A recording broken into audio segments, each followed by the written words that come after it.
आइए हम लोग आज अपने 13वें सेशन में रेस आईएएस का एक प्रयास है कि बच्चों तक पीजीटी का मैथ्स का कोर्स पहुंचे। उसमें मैं रंजन कुमार आप लोगों के साथ लेकर के आया हूं आज एक नया topic bivariate random variable. Bivariate random variable जो आप यहां देख रहे हो रैंडम वेरिएबल। अब सोचिए हम आपको रैंडम वेरिएबल से स्टार्ट किया था। रैंडम में क्या क्या डिस्कस किए, डिस्क्रीट रैंडम वेरिएबल आपको बता चुके हैं, उसके फिर कंटिन्यूअस के बारे में चर्चा किया। और जब हमने डिस्क्रीट बताया है उसमें 3 डिस्ट्रीब्यूशन का चर्चा किया है, उसके जब कंटिन्यूअस रैंडम वेरिएबल में आया उसमें भी 3 चर्चा किया है। अब मिला करके हम लोग आज बात करने वाले हैं आपको बाइवेरिएट मतलब दो, उसका जॉइंट की बात करने वाले हैं। Bivariate random variable. अब देखिए बाइवेरिएट रैंडम वेरिएबल मतलब कि दो की चर्चा होगी यहां। अब यहां देखिए एक्स और वाई। अब जब हम आपको ये समझाना चाह रहे हैं तो हम अगले सेशन में आपको पूरा डिफिनेशन के साथ में आएंगे, इसके बेसिक फंडामेंटल लेकर के आएंगे। आज हम आपको ये दिखाना चाह रहे हैं कि पिछले साल क्वेश्चन इसमें पूछा है उसको कैसे हम लोग बना सकते थे और कैसे वर्क कर सकते थे और क्या क्वेश्चन इससे आता है या नहीं आता है। तो अब देखिए यहां x और y दो वेरिएबल है तो ये दोनों आपका रैंडम वेरिएबल है। अब ये दोनों रैंडम वेरिएबल है यहां देख करके हम लोगों को मालूम चला। अभी तक हम लोग यूज क्या करते थे, इस तरह से आपको लिख करके देता था कि तो इसी से हम लोग मान निकालते थे। अब यहां x और y दो वेरिएबल आपको एक साथ आया है तो यहां नाम क्या पड़ गया, बाइवेरिएट। अब जब बाइवेरिएट आया तो बाइवेरिएट में आपका दो नाम जानना पड़ता है, एक ज्वाइंट और एक कंडीशनल। अब ज्वाइंट तो जब दो है तो उसका संगम कैसे होगा, कैसे ज्वाइंट होगा इसके बारे में, और कंडीशनल एक दूसरे पर डिपेंड कैसे करता है। अब आइए यहां देखिए और इसमें सब कुछ आपको क्वेश्चंस में बताया जाता है और एक एम रहता है उसको फाइंड आउट करना है। यहां देखिए एक्स वाई कहां बिलोंग कर रहा है 1 2 3 में। अब ठीक है मतलब एक्स वाई 1 2 3 मतलब एक्स का मान 1 2 3 होगा, वाई 1 2 3। अब आप देखिए ठीक है यहां हमने एक टेबल बना करके रखा है, एक्स का मान 1 2 3, वाई 1 2 3। अब देखिए इसका प्रोबेबिलिटी क्या कि x भी 1 हो y भी 1 हो। तो आप देखिए यहां जो एंट्री आप देख रहे हो जो सरल पॉइंट हम लोग बोलते हैं, तो आपको देखने को क्या मिल रहा होगा, आप देखिए एक रो में और एक कॉलम में 3 एलिमेंट हैं, इसका मतलब टोटल 9 है। अब टोटल 9 है तो एक का प्रोबेबिलिटी क्या हो 1/9। अब 1/9 है तो देखिए 1/9 1/9 1/9। अब आप देखिए यहां कि फर्स्ट और सेकंड मूव कर रहा है तो तीनों का सम लेंगे तो क्या होगा 1/3। आप इधर आ जाइए 1 2 3।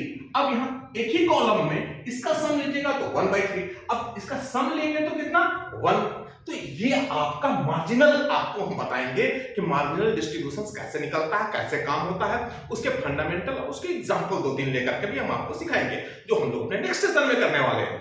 आज हम आपको चर्चा क्या कर रहे हैं कि इस प्रॉब्लम का सोल्व हम सिर्फ आपको करके बता रहे हैं। तो अब देखिए कि ये हम लोगों को आ रहा है तो इसके डिफिनेशन में बेसिक फंडामेंटल क्या ही आता है, x and y with two random variable। अब जबकि आप जानते हो रैंडम वेरिएबल या तो डिस्क्रीट हो सकता है या कंटिन्यू हो सकता है, लेकिन इसमें कुछ दिया नहीं है। अभी हम लोग उसको दोनों में से कोई भी ले सकते हैं। अब x और y आपका डिस्क्रीट है या कंटिन्यूअस, अभी इसके बारे में हमने चर्चा नहीं किया। अगर डिस्क्रीट रहेगा तो उसको क्या बोलते थे, प्रोबेबिलिटी मास फंक्शन। कंटिन्यूअस होता था तो हम लोग क्या नाम लेते थे, प्रोबेबिलिटी डेंसिटी फंक्शंस। लेकिन यहां एक चीज और देखिए, इसकी एंट्री क्या है 1 2 3, इसका मतलब ये डिस्क्रीट है, प्रोबेबिलिटी मास फंक्शन। अब प्रोबेबिलिटी मास फंक्शंस में दो वेरिएबल का एक साथ संगम और समावेश हो रहा है, तो उसको कैसे हम लोग यूज करें, कैसे बनाएं। अब यहां एक गिवन क्या हुआ है p x, y। अब यहां आपको क्या है स्मॉल y लिख दिया है, मतलब ये उसके एलिमेंट्स के बारे में चर्चा कर रहा है। अब देखिए जैसे ही हम लोग ये यूज करते हैं x और y, तो हम लोग क्या समझते हैं कि सर x और y जो रैंडम वेरिएबल है तो इसका सिंपल स्पेस सेम होना चाहिए। अगर सिंपल स्पेस अलग हो जाएगा तो डिफाइंड नहीं होगा, तो इसका सिंपल स्पेस सेम होना चाहिए। मतलब क्या है, रैंडम वेरिएबल का डिफिनेशन क्या है, random variable is a real valued functions whose domain is a sample space and कहां मैप करेगा आर के सबसेट में मैप करेगा। अब इसको डिस्क्रीट कब बोलते हैं? जब ये आपको सडल पॉइंट जो मिल रहे हैं अगर ये काउंटेबल हो जाए तो ये क्या कहेंगे? ये डिस्क्रीट है। अगर ये अनकाउंटेबल आपको जाता है तो कंटिन्यूअस हो जाता है, और तब हम लोग उसका नेमिंग करेंगे और उसके बारे में हम नेक्स्ट क्लास में आपको समझाएंगे। लेकिन अभी जब आ रहा है तो देख करके आप क्वेश्चंस को तो इतना जरूर समझ सकते हैं कि सर ये डिस्क्रीट पर है। अब ये डिस्क्रीट पर है तो ये प्रोबेबिलिटी मास फंक्शंस के अंतर्गत हम लोगों को आ रहा है बाइवेरिएट रैंडम वेरिएबल।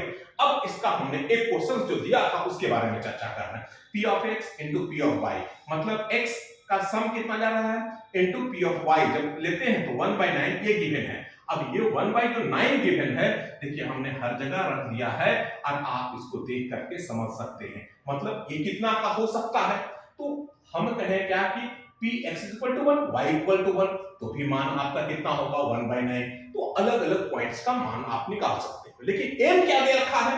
एम दे रखा है कि ऐसा मान निकालो कि जब x y से बड़ा हो। तो x में हम क्या क्या ले सकते हैं? 1 2 3 ले सकते हैं, लेकिन y से बड़ा होना चाहिए, मतलब x नॉट, ठीक है, कभी भी मेंशन हम नहीं करेंगे, 1 नहीं ले सकते हैं कभी भी। जब भी लेना होगा तो 2 और 3 ही ले सकते हैं। अब यहां देखिए 1 इसका चॉइस हम लोगों को हट गया, अब 2 या 3 ही ले सकते हैं। अब 2 लेंगे, ठीक है, तो 2 लेंगे तो क्या होगा कि x जो है y से बड़ा होना चाहिए। तो y का मतलब कि जब ये लिए तो इसके सुटेबल सिर्फ एक ही हो सकता है, दूसरा जा ही नहीं सकता है, तो मात्र एक कॉम्बिनेशन यहां आ गया। अब अगला हमारे पास दूसरा हम चॉइस लेने जा रहे हैं 3। जब x हम लोगों का 3 है तब हम लोगों के पास क्या क्या आएगा चॉइस? जब 3 है तो 1 और 2, इस समय 3 छूट जाएगा, क्योंकि जब ये रहेगा तो इस कंडीशंस को वो वायलेट कर जाएगा, इस पर आपको आएगा ही नहीं।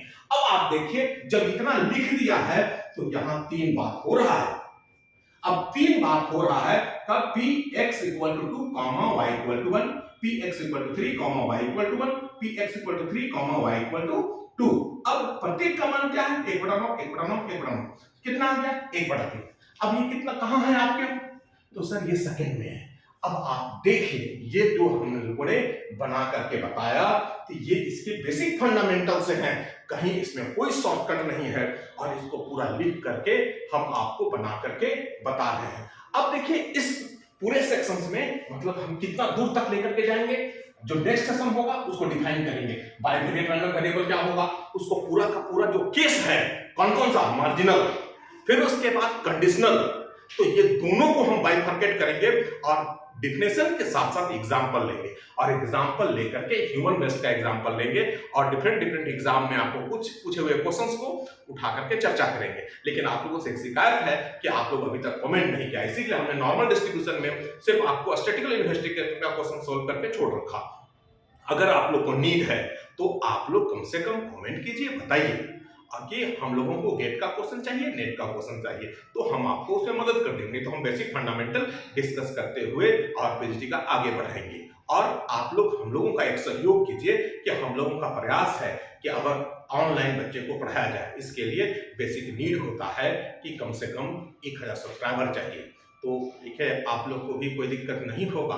अगर कंटेंट आपको अच्छा लगता है तो सब्सक्राइब कीजिए और लोगों को वो बतलाइए कि ठीक है ये चैनल, ठीक है, रेस IAS एकेडमी रांची का जो एक सहयोग एक हम लोगों के लिए वर्क कर रहा है उसको हम अंजाम तक पहुंचाएं और इसमें हम लोग भी मदद करें। तो अगर आपका सहयोग रहेगा तो हम भी आपको अच्छे कंटेंट दे पाएंगे, और सिर्फ हमें नहीं, हम ठीक है आपको प्रभात सर भी ठीक है आपको हिस्ट्री में बहुत मदद करेंगे।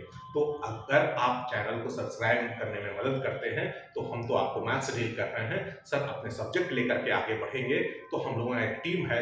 उसके बाद जैसे जैसे आपको गुणवा बढ़ता जाएगा वैसे हम आपको ज़्यादा से ज़्यादा सहयोग दे पाएंगे। तो ठीक है, हमारा आप लोगों से ये अनुरोध है कि इस चैनल को सब्सक्राइब करें, लाइक करें, ज़्यादा से ज़्यादा लोगों तक पहुँचाएं जिनको बेसिक नीड है। तो इसके लिए चलिए आज इतना ही कहकर धन्यवाद करता हूँ। जय हिंद।